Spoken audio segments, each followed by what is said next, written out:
Française donne le pouvoir d'achat en France. Un avenir incertain. Bonjour à tous. Aujourd'hui, nous nous penchons sur un sujet d'actualité qui préoccupe de nombreux Français, le pouvoir d'achat. Quelle est la valeur réelle de votre argent en 2024? Commençons par planter le décor. L'économie française devrait connaître une croissance modérée de 0,8% cette année, principalement soutenue par la consommation des ménages. L'inflation reste un problème épineux, mais bonne nouvelle, elle devrait s'atténuer pour atteindre environ 2% début 2025. Un soulagement pour votre portefeuille, n'est-ce pas? Un instant. Si la Banque de France dresse un tableau plutôt optimiste, l'OFCE, Observatoire français des conjonctures économiques, se montre moins enthousiaste.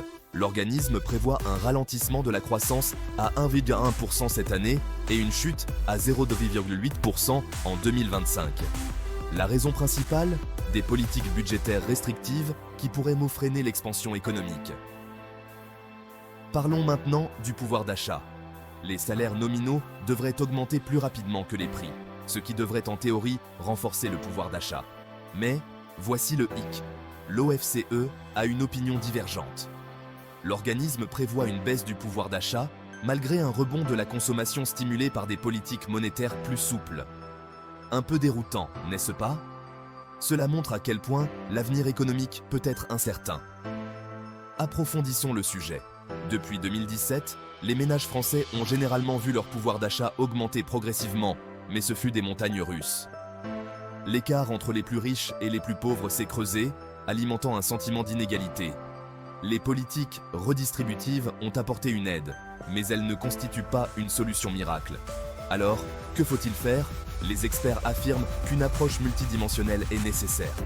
Il s'agit de stimuler les taux d'emploi et de favoriser la croissance économique globale.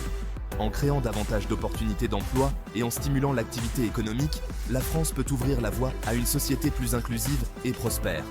En résumé, l'avenir du pouvoir d'achat en France est un mélange de défis et d'opportunités. C'est une question complexe qui nécessite des stratégies à court et à long terme. Gardez un œil sur ce sujet car il aura un impact sur tout le monde, des décideurs politiques aux consommateurs quotidiens. Merci d'avoir suivi cette vidéo. Si vous avez trouvé cette analyse utile, n'hésitez pas à aimer, partager et vous abonner pour plus de contenu pertinent. À la prochaine, restez informés.